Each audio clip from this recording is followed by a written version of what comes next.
जानना चाहती हूं, जिस लम्हे आपने ये सोचा कि आप अब तक जो कर रहे थे उसमें कुछ गलत था, वो खुद ही राष्ट्रीय घोषित कर दिया उन्होंने। और पता नहीं राष्ट्रीय क्यों है, क्योंकि राष्ट्रीय थे तो सारी जाति समाज के लोग, सभी धर्मों के लोग उसमें होने चाहिए।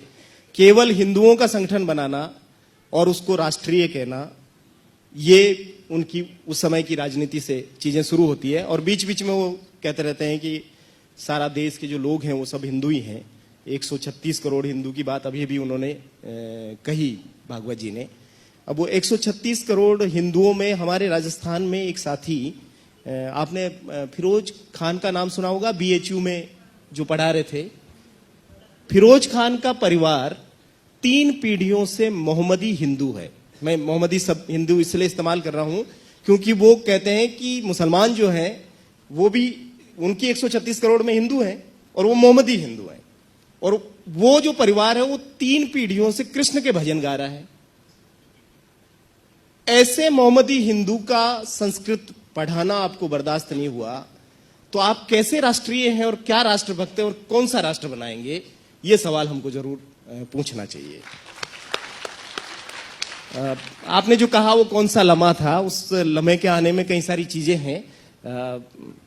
मैं तो प्रचारक बनना चाहता था, लेकिन मुझे कहा गया कि हमें प्रचारक चाहिए, विचारक नहीं चाहिए। तो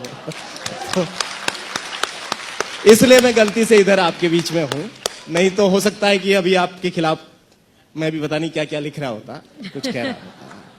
लेकिन उससे भी ज्यादा बड़ी चीजें जो हुई, और उसको मैंने तफसील से अपनी किताब में लिखा है। बाहर किताब भी है, आप उसको विज्ञापन नहीं समझे, लेकिन आप ले सकते हैं वहां से।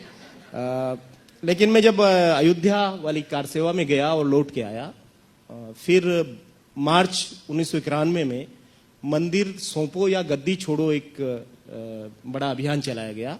और मैं जिस जिले से आता हूं, भीलवाड़ा से, वहां पर भी एक बड़ी रैली हमने निकाली। और उस रैली का समय और नमाज का समय एक था, और उस रैली को गुजरना था एक मस्जिद के नीचे से होकर के।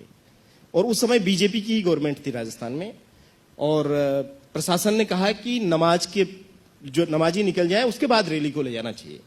तो हमने कहा हमारी गवर्नमेंट है और गुलमंडी जहां ये है, गुलमंडी क्या पाकिस्तान में है जो हम वहां से नहीं निकल सकते, हम निकलेंगे और उसी समय में निकलेंगे। तो इस बात को लेकर के जब आपस में रसाकसी हुई, किसी ने पीछे से पत्थर फेंके, गोली चल गई, और गोली में 2 लोग मारे गए। 2 ऐसे लोग मारे गए जिनका उस आंदोलन से कोई लेन देना नहीं था, उस दिन के प्रदर्शन से भी कोई लेन देना नहीं था। एक व्यक्ति सामान खरीदने आया गांव से और वो गोली का शिकार हो गया। दूसरा दिन में काम करता था, रात में काम करता है, दिन में सोता रहता है। उसने बाहर कुछ आवाज सुनी, बाहर निकला और ऐसा निकला ही आधा और गोली लगी, वो मर गया। लेकिन संयोग से दोनों हिंदू थे इसलिए शहीद हो गए। मुसलमान होते तो ढेर हो जाते वो। तो फिर उनका एक अस्थि कलश निकाला गया। अस्थि कलश हमारे गांव में भी आया। सारे जो अस्थि कलश के साथ लोग थे उनका भोजन मेरे घर में बनाया गया। और उस भोजन को, मेरे पिता तो बहुत एंटी RSS व्यक्ति हैं, उन्होंने कभी मेरा RSS में जाना पसंद नहीं किया, लेकिन मेरे को लगता था कि ये कांग्रेसी है और ये देशद्रोही हैं, इसलिए ये मेरे को जाने से रोकते हैं।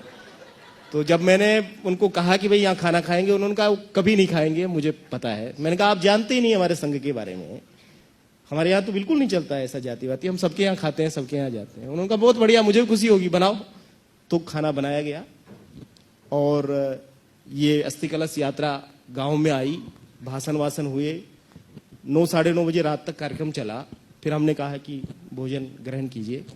तो उनमें से एक सेवा भारती के जो जिलाध्यक्ष थे नंदलाल, वो मुझे एक तरफ ले गए और मुझे कहा कि बंधु आप तो समझते हैं कि अभी अपना हिंदू समाज इतना समरस नहीं हुआ है, तो हम तो खा लेंगे आपके यहाँ, हम तो कभी भी खा सकते हैं, आपके साथ एक थाली में खा सकते हैं, लेकिन ये जो साधु संत आए हैं इनको थोड़ा संकट रहेगा, तो आप ऐसा कीजिए कि पैक करके दे दीजिए खाने को।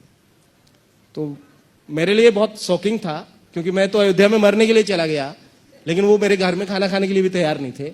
लेकिन मेरी स्थिति आप समझ सकते हैं, मेरे पिताजी ने पहले ही कह दिया था कि ये नहीं खाएंगे, और मैंने दावा किया कि मैं 5 साल से काम करता हूं और वो खाएंगे ही खाएंगे। तो मुझे लगा कि ये ठीक है कि ये बांध के भी ले जा रहे हैं। तो जब बांधना शुरू हुआ तो मेरे पिताजी ने पूछा क्यों नहीं खा रहे, तो उन्होंने नहीं जवाब दिया, लेकिन मैंने ही अपने से जवाब दिया कि अगले गांव में एक और कार्यक्रम करना है और समय नहीं है, इसलिए नहीं खाएंगे।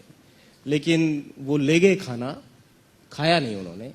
वहां एक वैद्य राम स्वरूप शर्मा के घर में उन्होंने रात 10 बजे पहुंच करके खाना बनवाया। मेरे यहां से जो खाना गया उसको वो चौराहे पर सड़क पे फेंक के चले गए। और दूसरे दिन इस घटना के बारे में उस यात्रा में जो मेरा एक क्लास फेलो था उसने आकर के मुझे बताया। मुझे फिर भी विश्वास नहीं हुआ। तब हम दोनों मित्र जाकर के वहां उस जगह को देखा जहां खाना फेंका गया था, और जब ये यकीन हो गया कि वास्तव में फेंका गया, तो यात्रा जहां पहुंची वहां पहुंचे हम लोग। और मैंने ये सवाल पूछा कि आपने पहली बात तो मेरे यहाँ खाया नहीं, पैक करके ले गए, और पैक करके ले जाने के बाद आपने फेंक दिया। तो उन्होंने कहा कि आप बहुत छोटी सी बात को बड़ी बना रहे हैं।